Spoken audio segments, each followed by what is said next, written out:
Y básicamente de las dudas que tengan de eso, yo les voy a hacer, mira, acá está esto, ¿no? Ustedes, todas las dudas que tengan de su volumen, los vamos a ir viendo, ¿ya? ¿Ok? Bien. Entonces, vamos a ver cómo les decía, patología gastrointestinal, recordando que esta patología es bastante extensa, porque efectivamente la anatomía de esta región, que es una estructura tisular, que tiene que ver con toda la parte digestiva, se entiende efectivamente de la boca hasta la nariz. Y van a haber patologías, ¿cierto? Sobre todo de tipo inflamatorias, en las cuales esta situación puede ocurrir. El proceso inflamatorio, el proceso de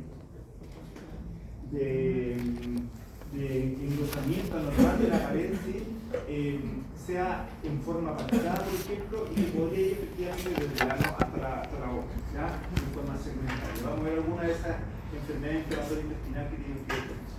Recordar, por tanto, que lo que vamos a ver como concepto general es una estructura tubular, ¿sí? Que esta estructura tubular está formada por distintas capas, una capa interna que es una capa mucosa que tiene alta irrigación. Por lo tanto, si nosotros hacemos un estudio imágico con contraste, esa capa mucosa debería captar contraste. Va a haber una capa intermedia que va a ser una capa submucosa que, a diferencia del anterior, tiene muy baja irrigación y por lo tanto no va a captar normalmente el contraste. Y vamos a ver, por tanto, por qué algunas lesiones como los linfomas gástricos, por dar un ejemplo, que crece a partir de la submucosa, tiene baja captación de contraste cuando son células neoplásicas. ¿Ya? Entonces, ¿por qué? Porque crece a partir de la submucosa. Y una capa externa que es serosa muscular, que también tiene alta irrigación, ¿cierto?, de los vasos que llegan efectivamente a este tracto gastrointestinal, por lo tanto, también va a captar.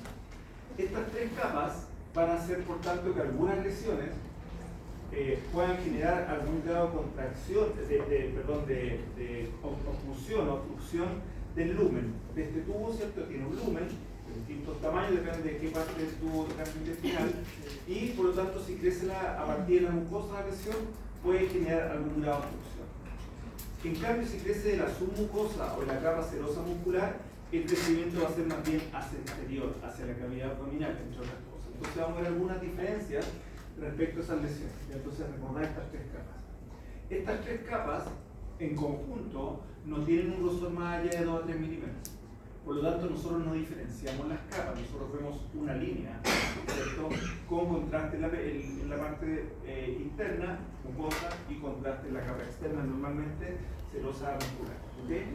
Pero no vemos esta diferencia de las capas con imágenes, porque son 2 a 3 milímetros nada más. Cuando hay alguna patología de tipo, por ejemplo, inflamatoria, que lleve a un engrosamiento de la pared, sí podríamos diferenciar las capas. ¿Por qué? Porque en un proceso inflamatorio vamos a ver que entre las capas va a haber edema. Como hay edema, corta señal de agua, y vamos a poder diferenciar las tres capas. ¿Ya? Entonces, vamos a ver cómo algunas patologías se diferencian teniendo como concepto general estas tres capas y este grosor de 2 a 3 milímetros. ¿Ya? Eso es para que lo vamos repitiendo varias veces en varias patologías. Entonces, recordar que nuestro primer acercamiento de patologías a nivel abdominal, ¿cierto? Un paciente que se presente a un servicio de urgencia, por ejemplo, por abdomen agudo, que son muchas las causas de un abdomen agudo, podría ser una peritonitis, una apendicitis, una colecistitis, muchas lesiones, ¿cierto? Una isquemia mesentérica, etcétera, una obstrucción intestinal, que se asocian a un abdomen agudo, es decir, una falla, una alteración, ¿cierto?, en el tránsito intestinal normal del paciente, dolor asociado a esto y que en algunos casos puede ser invalidante en forma temporal, en forma bien rápida. Y eso lleva a que el paciente llegue a la urgencia. ¿Bien? El primer examen, el primer acercamiento de imágenes, generalmente entonces estos pacientes de urgencia, es una radiografía de simple abdomen, ya ustedes conocen. Sin embargo, esta radiografía simple de abdomen, por las limitaciones que nosotros sabemos que presenta, básicamente por superposición de estructuras, aparece normal hasta en el 68% de los casos de abdomen agudo. ¿Ya? Por tanto, la radiografía por sí solo para este tipo de paciente de urgencia es insuficiente muchas veces, ¿cierto?, para llegar a un diagnóstico más adecuado. ¿Ya? Muchas veces nos muestra la radiografía normal, nos muestra alteración de niveles hidroaéreos, me muestra borramiento de líneas grasas, por ejemplo, que es lo que nosotros vemos en la radiografía autónoma. ¿Bien? ¿Por qué? Porque puede ser un proceso más reciente, más precoz, hay menos alteración de la grasa, ¿sí? Menos edema en algunas lesiones, y por lo tanto no vamos a ver esas alteraciones en la radiografía. ¿Ya? Por tanto, la radiografía, como dijimos, es un primer acercamiento, pero no nos sirve para mucha patología, para toda la patología de urgencia. Obviamente es útil porque es mucho más sencilla de realizar, hay más desde más bajo costo, está más presente en muchos lados, ¿sí? En muchos lados ustedes han tenido, ¿cierto?, la posibilidad, han tenido la posibilidad de ir a los SAR, donde efectivamente se atienden pacientes que son a veces de urgencia. Sin embargo, el único equipamiento que se cuenta es con un equipo radiológico. ¿Ya? Por lo tanto, también hay que considerar esas limitaciones, pero teniendo en cuenta, ¿cierto?, que la radiografía por sí sola muchas veces es insuficiente, como sale acá, para el diagnóstico patológico. Recordemos que aquí combinamos 4 densidades, y estas densidades, ¿cierto?, tenemos que ver cómo nos demuestran algo patológico, ¿sí? Y por eso la limitación. Entonces, si lo llevamos, y estos son porcentajes, ¿cierto?, de guías nacionales, no son guías internacionales, la radiografía simple abdomen diagnostica el 50-60% de los casos de patología abdominal, o sea, muestra el 50-60% de patología. A veces en forma más específica, a veces lo que nos está diciendo que hay una patología, ¿ya? Es decir, una sensibilidad adecuada. La especificidad probablemente en algunos casos no lo sea, pero sí nos dice que hay algo. Se equivoca en el 20 o 30% de los casos. ¿Bien?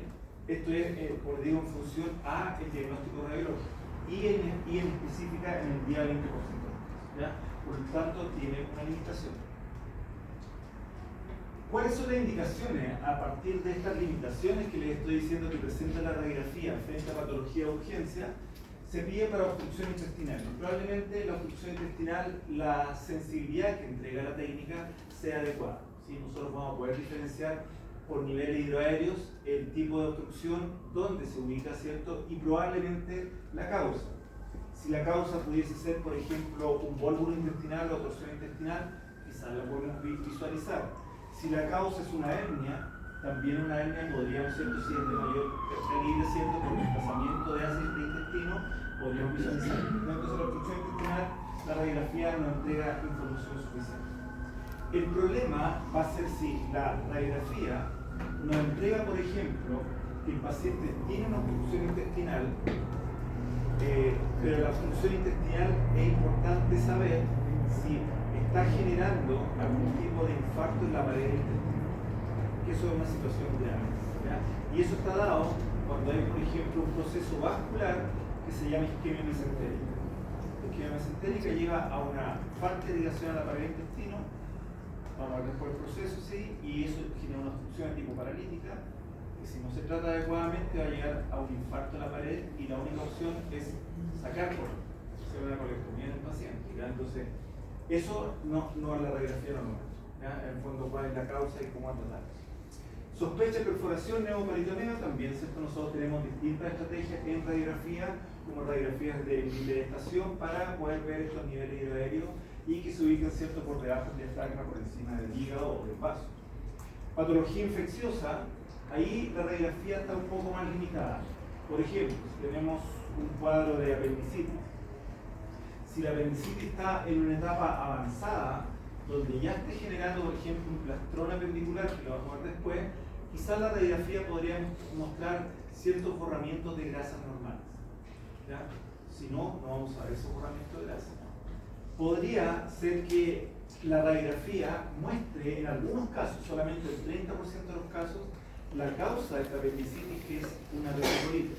El 30% de la apendicitis se produce por un cálculo que se aloja en el apéndice, ¿ya? Por tanto, ¿cierto?, ese cálculo lo podemos visualizar con la radiografía.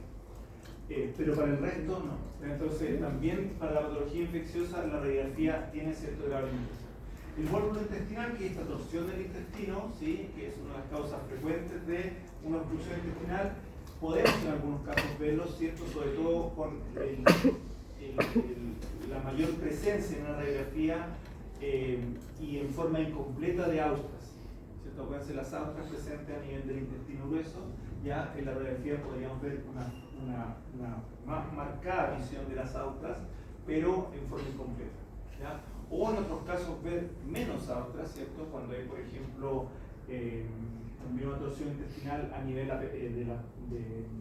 del sigmoide, ¿cierto? Y que va a generar, ¿cierto?, un signo bien característico que llama el cuerpo. Eso también está asociado a un buen volumen intestinal.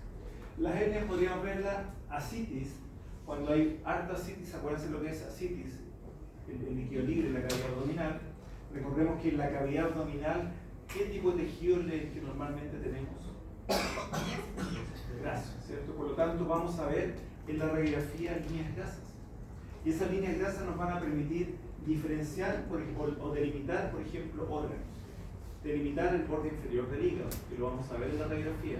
Delimitar el vaso, ¿cierto?, que lo vamos a ver en la radiografía. Delimitar los riñones, el contorno renal no solo lo vemos en la radiografía. Delimitar el psoas, por ejemplo, ¿sí? Delimitar la gotera paritocólica. ¿Por qué? Porque en esos compartimentos hay grasa normalmente, que lo diferencia de la señal del tejido blanco. Por tanto, si nosotros tenemos ascitis, donde va a haber líquido, donde debería haber grasa, se van a perder finalmente esas líneas grasas y se va a ver todo homogéneo en la radiografía. Entonces, la ascitis la podemos visualizar en una radiografía. Cuerpos extraños, ¿sí? ¿Por qué cuerpos extraños? Porque estamos hablando del tracto gastrointestinal y por tanto el paciente puede introducir ciertos elementos por este tracto gastrointestinal y ver esos cuerpos extraños, ¿ya? Vamos a ver, ¿cierto?, que en el estómago es muy frecuente encontrar esto, sí, y que se conocen como besoa. Ya ahí vamos a ver cómo hay que visualizar los besoa. Perlitiasis. Las litiasis también, si son de calcio, las vamos a poder visualizar en la radiografía. Si son de muy pequeño tamaño, probablemente se dificulte un poquito más, pero si son de mayor tamaño sí se pueden visualizar. Isquemia mesentérica no la vemos en la radiografía y dijimos que esta es una patología de urgencia. Pero en algunos casos la isquemia mesentérica va a generar un signo que no siempre se presenta, pero cuando se presenta es específico de la isquemia mesentérica, que se llama neumatosis. Cuando hay una neumatosis intestinal, ¿cierto?, es un signo de isquemia mesentérica. Y la neumatosis intestinal hasta cierto grado sí la podríamos visualizar en la radiografía. Traumatismo abdominal y apendicitis aguda, ¿cierto? Va a depender del tipo de apendicitis o el grado de apendicitis si se puede visualizar este borramiento de grasa. Entonces, ¿qué es lo que hacemos nosotros en esta radiografía? ¿Cierto? Insisto, en nuestro primer acercamiento a esta patología de urgencia de la región abdominal. La comprobación de las líneas grasas que veíamos anteriormente.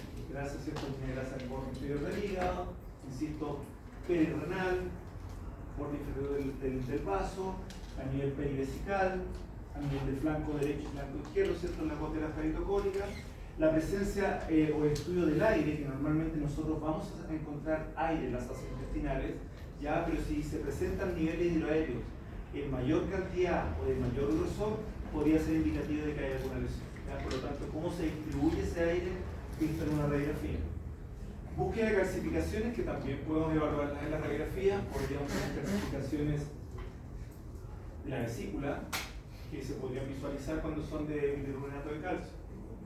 Calcificaciones en miomas, también que son característicos de los miomas, las calcificaciones se podrían visualizar. Calcificaciones muy marcadas en una pancreatitis crónica, puede ser que genera calcificación vascular, se podrían visualizar, entre otras cosas, ¿ya? Y el estudio del esqueleto, ya, pero eso es más la parte ósea que no tiene que ver.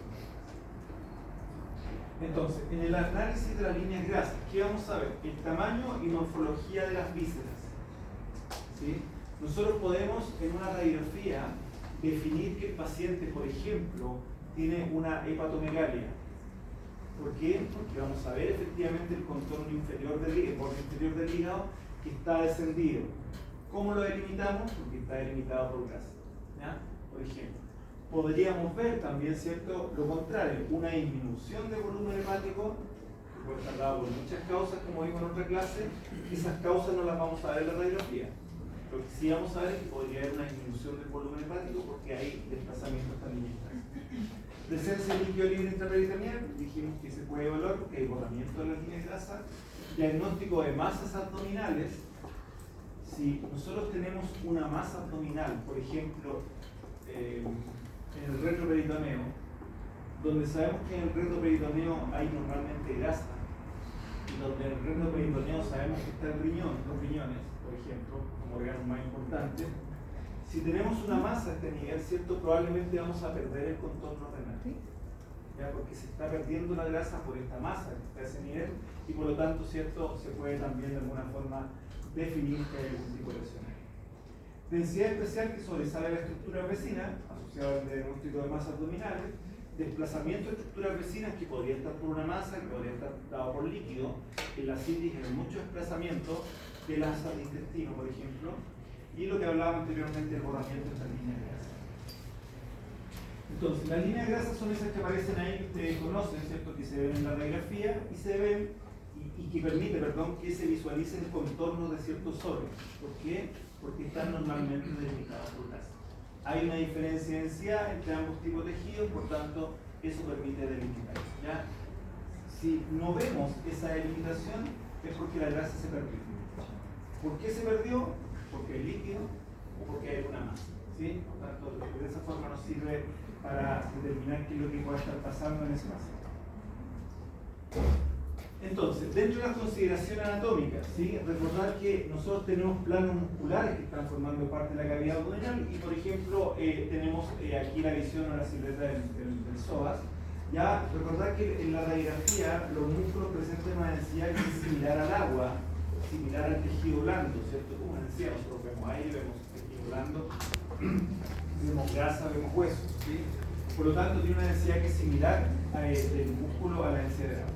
La grasa retroperitoneal en los planos grasos musculares permiten una buena identificación de los mismos, que es lo que le estaba diciendo. ¿Por qué delimito en una radiografía estos órganos? ¿Por qué veo sus bordes?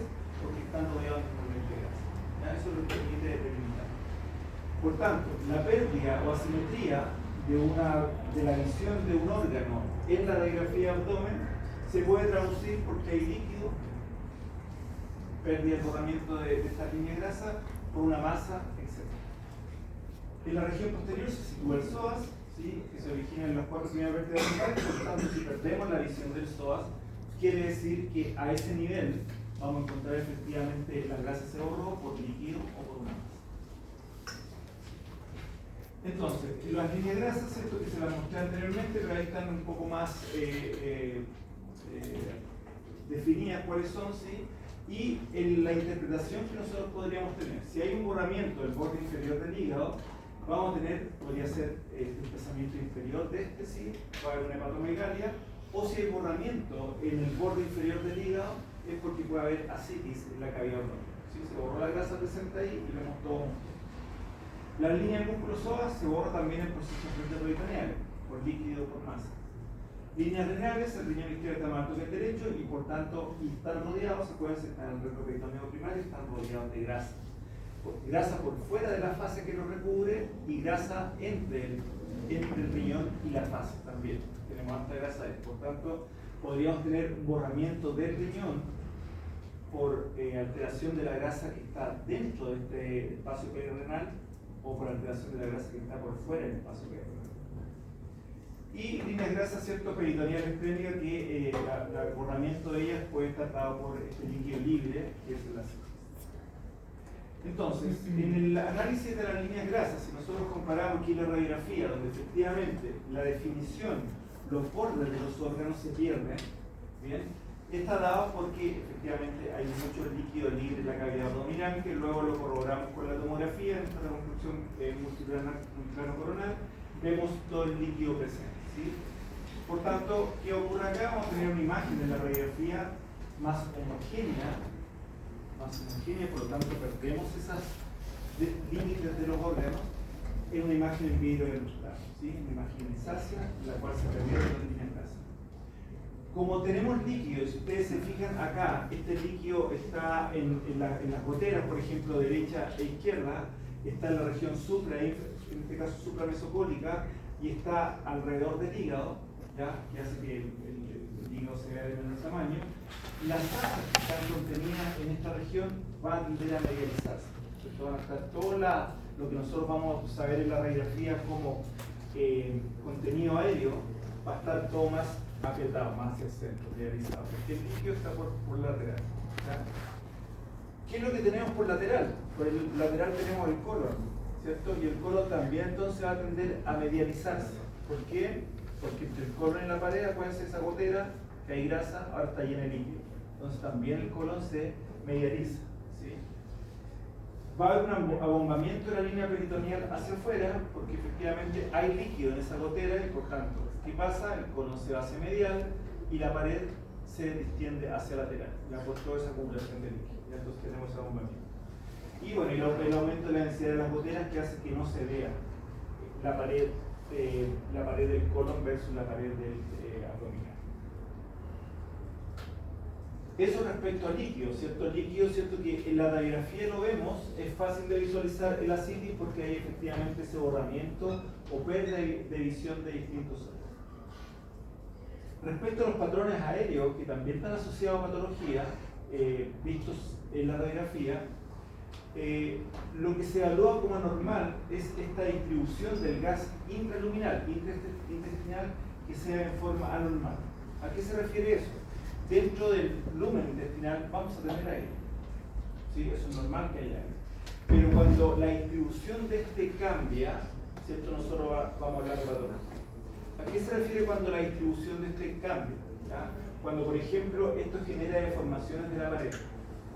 Cuando genera que el aire se desplace, ¿cierto? Y tiende a ubicarse, por ejemplo, en el caso del intestino delgado, en la periferia, siguiendo las vellosidades intestinales. ¿Ya? Y forma un signo, ¿cierto? Que es el signo del collar de cuerpo. Van a acumularse burbujas ahí, ¿cierto? Relacionado a estas vellosidades intestinales. O dilatación de vísceras huecas. ¿Ya? Entonces, eso estaría asociado a aire patológico dentro de la cavidad. Guías intestinales fuera de la cavidad, que por lo tanto tengamos aire distribuido a esta cavidad abdominal en forma normal, es porque el asa ya no está en la cavidad abdominal, ¿cierto? Entonces lazó fuera de ella por la presencia de esta regla. Hernias inguinales, hernias umbilicales, hernias hiatales, ¿cierto? Entre otros. Dentro de esta distribución anormal del gas visto en la radiografía, ¿sí? Esto podría estar dado por una obstrucción intestinal. ¿Sí? Tenemos obstrucción intestinal tanto el intestino delgado como el intestino grueso. En el caso del intestino delgado, el 75% de la obstrucción está dado por bridas. ¿Ya? Es la causa más frecuente de obstrucción intestinal. ¿Ya? Junto con la torsión intestinal, ¿cierto? Son de las más frecuentes. ¿Ya? Esta brida, ¿cierto? Es tejido fibroso que se va generando en las paredes del intestino por distintas causas, quirúrgica incluso, ¿ya? Y que va haciendo que el lumen se vaya estrechando y por lo tanto se va a generar bien. Va a haber cuando hay una obstrucción del intestino delgado, que en este caso por bridas va a ser de tipo mecánica, es decir, se está obstruyendo por este tejido fibrótico en la pared, se está obstruyendo el lumen, ¿bien? Y por tanto, ¿qué va a ocurrir? Como es mecánica, que hay una dilatación preobstructiva de distribución central con válvulas conniventes secundarias. Es decir, todo lo que sea proximal a la obstrucción va a estar dilatado. Todo lo que va a estar distal a la obstrucción va a estar colapsado. ¿Okay? Va a haber, por tanto, si estamos hablando de que hay una obstrucción del intestino delgado, que es este caso que estamos viendo acá, va a haber una ausencia o disminución de gas en el colon, porque todo lo que está distal va a estar, como decía, obstruido. No se ve en esta imagen, pero lo vamos a ver en otra imagen más adelante, que se pueden formar niveles en forma de una U invertida cuando hay una obstrucción mecánica a nivel del intestino delgado. Y el signo del collar de cuentas que le decía esta distribución de burbujas aéreas en relación a las válvulas conniventes. Entonces las válvulas conniventes están estos repliegues del intestino delgado. ¿Ya? Entonces ahí se forman estas burbujas. ¿Podría volver sobre lo de distal y proximal? Sí, yo tengo una obstrucción, ¿cierto? Piensa en una manguera. Hay una obstrucción ahí que se está apretando la manguera, ¿sí? Y por la manguera está pasando agua, ¿sí? En este caso. Por lo tanto, todo lo que es proximal a la obstrucción mecánica se va a dilatar, ¿sí? Porque en cuanto va a pasar el agua y se dilata. Y lo que está distal se colapsa. Por eso, en el fondo, el colon tiene que estar de menor rendimiento, ¿ya? Y con menos. Bueno, un alto grado de obstrucción, sí, en una radiografía está dado cuando hay presencia de más de 2 niveles hidroaéreos. Bien, en el fondo, si tenemos pacientes en nivel de estación, ¿cierto? Fíjense ahí los niveles hidroaéreos que hay. Acá hay más de 2 niveles, ¿sí? Pero estos niveles tienen que tener una diferencia de altura de la misma asa, es decir, estamos hablando del asa del intestino delgado, mayor a 2 centímetros, ¿sí? No pueden estar todos al mismo nivel, tiene que estar a diferencia de la altura mayor a 2 centímetros. Y los niveles hidroaéreos con anchura mayor a 2,5 centímetros también son indicativos de un alto grado de obstrucción. ¿Ya? Eso es lo que nosotros vemos en una radiografía en bipedestaciones. Si hay niveles hidroaéreos que no cumplen estos criterios, son niveles hidroaéreos normales. ¿Okay? En el caso del intestino grueso, ¿ya? Después vamos a volver a lo que es la obstrucción, la obstrucción intestinal. Estamos viendo, ¿cierto?, el concepto genérico en la radiografía. En el caso de la obstrucción del intestino grueso, la causa más frecuente de obstrucción a este nivel es por un cáncer de colon. ¿Ya? Y vamos después por qué el adenocarcinoma de colon, como cualquier adenocarcinoma del tubo digestivo, tiene un crecimiento que es concéntrico, porque crece a partir de la mucosa. Puede ser la mucosa en la capa interna. Por lo tanto, si crece concéntricamente, ¿qué va a ocurrir con el lumen? Se va a tapar, se va a ocluir, ¿cierto? Y eso se puede ocurrir rápidamente. Entonces, muchas veces, un cáncer de colon se diagnostica o debuta clínicamente con una obstrucción del colon. ¿Ya? ¿Por qué se obstruyó? Porque una masa es la que está obstruyendo. ¿Ya? Entonces va a haber dilatación de asa de distribución periférica. Las austras se van a ver, como les decía anteriormente, acuérdense, las austras del colon se van a ver más gruesas pero incompletas. Y podría ocurrir que la válvula cecal, puede ser el ciego, comunica la parte final del intestino delgado con el ciego, puede ser incompetente, es decir, una válvula cecal que no está actuando adecuadamente frente a un aumento de presiones. Si es una válvula cecal incompetente, el aire va a pasar al intestino delgado y también lo va a dilatar. ¿Bien? En cambio, si la válvula cecal es competente, evita que esta obstrucción, el aire que está dilatando, pase al intestino delgado, lo que va a generar es una dilatación del intestino grueso proximal más aguda, con una mayor presión y que hay un mayor riesgo de perforación. ¿Ya? ¿Por qué? Porque como descomprimida, en este caso, pasando aire al intestino delgado. Como aquí no pasa, no se devuelve el aire al intestino delgado, aumenta rápidamente la presión en el colon, en el ciego, y en el colon proximal puede generar perforación de la piel. Recuerden que la distribución, ¿cierto?, de estas asas, como sabía acá, es distribución periférica, ¿cierto? Recuerden un poco la anatomía de la asa intestino delgado, ¿cierto? El intestino delgado más en la parte central y todo este marco colónico que fue la parte periférica, ¿cierto?, en la cavidad abdominal. Por lo tanto, esa dilatación va a ser periférica. Podemos tener la presencia de hilo paralítico también, ¿cierto? Y esta dijimos es una complicación mayor, ¿ya? Frente a una obstrucción intestinal. La obstrucción tipo hilo paralítico es porque el colon o el intestino no se está moviendo, no hay peristaltismo. Por lo tanto, recuerden, la función del peristaltismo es desplazar las sustancias, los elementos que se encuentran en su lumen. Como aquí no hay peristaltismo, se queda todo retenido. Y por lo tanto genera una dilatación de todas las asas. El problema no es tanto eso como lo que está ocurriendo en la pared, ¿sí? Lo que les decía anteriormente. ¿Por qué no hay peristaltismo? Porque los plexos autosómicos que permiten la inervación y el movimiento, ¿cierto?, la contracción de esta capa circular musculariza, ¿sí? Los plexos autosómicos se detienen, se inhibe su función debido a que no les está llegando nutrientes, no les está llegando oxígeno. ¿Por qué no les llega oxígeno? Porque hay un vaso, una rama, una arteria mesentérica que se ocluyó o está disminuido su flujo. ¿Ya?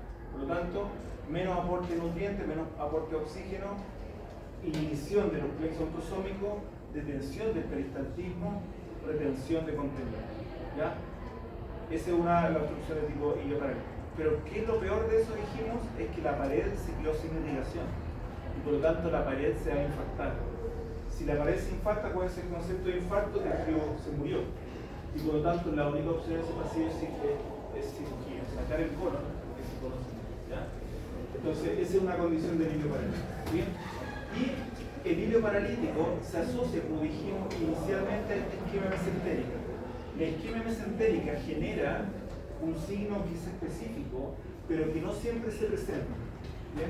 Y que en la radiografía es muy difícil de visualizar, que va a ser la neumatosis intestinal. ¿Ya? Si la neumatosis intestinal es mayor, es decir, vamos a tener gas libre en la cavidad abdominal, eso es una neumatosis intestinal, y en la pared externa del colon, ¿bien? Es indicativo entonces de una isquemia. ¿Bien? ¿Qué es lo que nosotros podemos ver como hilo paralítico? Presencia de gas, por ejemplo, en la ampolla rectal. ¿Por qué? Porque en el líquido paralítico, insisto, no hay peristaltismo, se dilata todo. ¿Cuál va a ser el contenido, por tanto, en el lumen colónico, o en el lumen intestinal, mejor dicho, en el líquido paralítico? ¿Cuál va a ser el contenido? Si tenemos una obstrucción, ¿cierto?, de este tipo, que es paralítica, donde se perdió el peristaltismo y por tanto dilata las asas de intestino, proximales y distales, ¿cierto? Se dilata todo, ¿bien? Sobre todo el colon.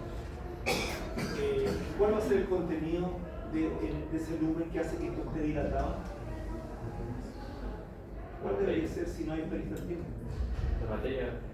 La caquita, ¿cierto? La caquita se empieza a acumular ahí todo este material fecal porque no hay peristaltismo y por lo tanto no hay avance de todo este contenido, ¿ya? Eso dilata. En cambio, en una obstrucción de tipo mecánica, lo que nosotros vamos a tener es básicamente lo que por ahí me preguntaban recién, la manguera, ¿cierto? Apretamos la manguera y por lo tanto toda la dilatación proximal se va a llenar de agua. Bien, vamos a tener contenido de agua y la parte distal a la contracción, ¿cierto? Va a estar todo colapsado. Entonces, también una causa de obstrucción intestinal solo es esta torsión intestinal, o los volvos, que se llama, ¿cierto? Una torsión intestinal que nosotros, en el caso de la radiografía, podríamos ver producto de esta obstrucción, y por lo tanto la distensión que se está generando, este signo a nivel de la distensión del sigmoides, donde va a haber pérdida de austras por la dilatación con aire, y esto hace que ascienda fuera de la pelvis, se hace contra el nivel del abdomen, que va a ser este signo del grano cardíaco, ¿ya? Eso es una torsión la radiografía de ese signo, es una torsión del sigmoide, del bólulo sigmoide.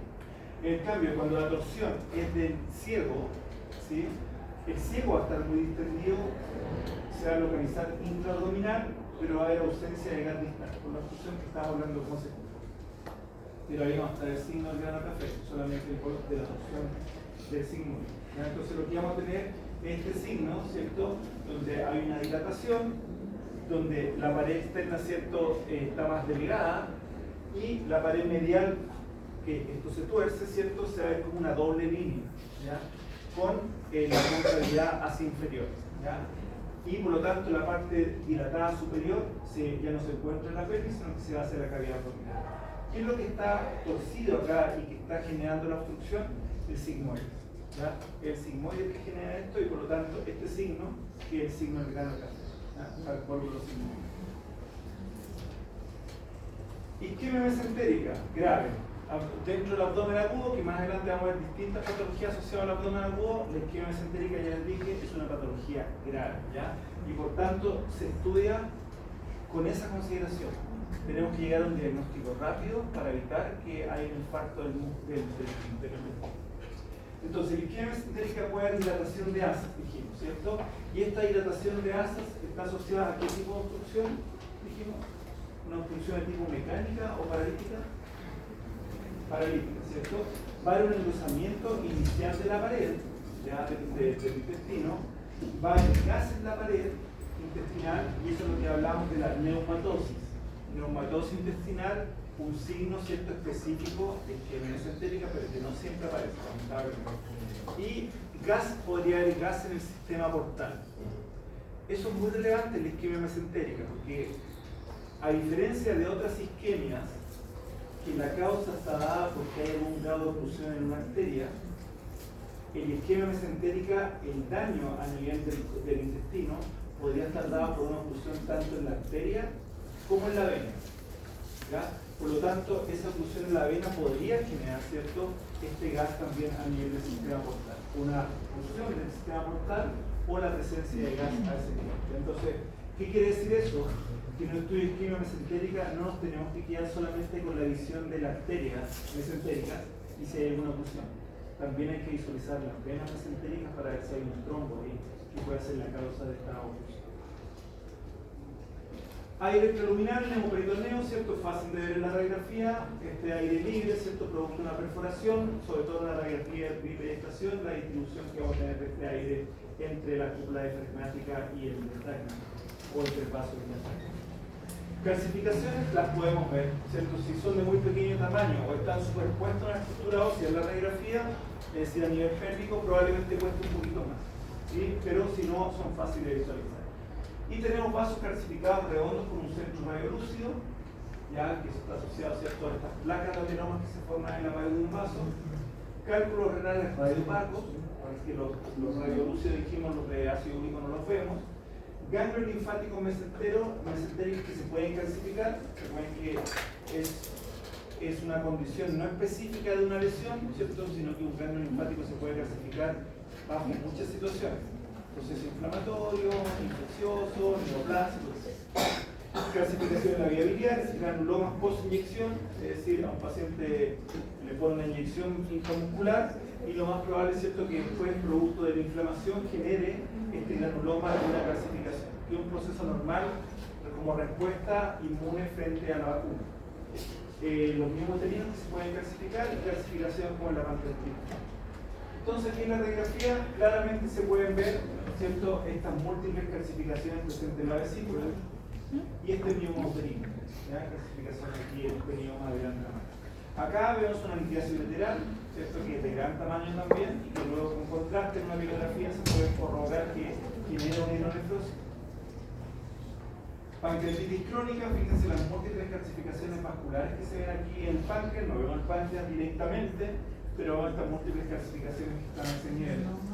Y la presencia de estos granulomas, ¿cierto? Granuloma, dijimos, este proceso frente a una reacción inmune, ya que es producto muchas veces las vacunas, ¿ya? Por eso que siempre en imagen nosotros tenemos que visualizar todo el tejido. Por ejemplo, en estudio de abdomen, no solamente desde la pared abdominal a la pared abdominal, tenemos que ver desde la piel hasta la piel. Es decir, incluir la grasa subcutánea, porque ahí podemos encontrar eso, ¿ya? Ok, luego de esa introducción, vamos a empezar la clase ya. Ahora empieza la clase de patología intestinal. ¿Sí? Pues la introducción. Vamos a parar 10 minutos porque esto ahora es lo que viene en la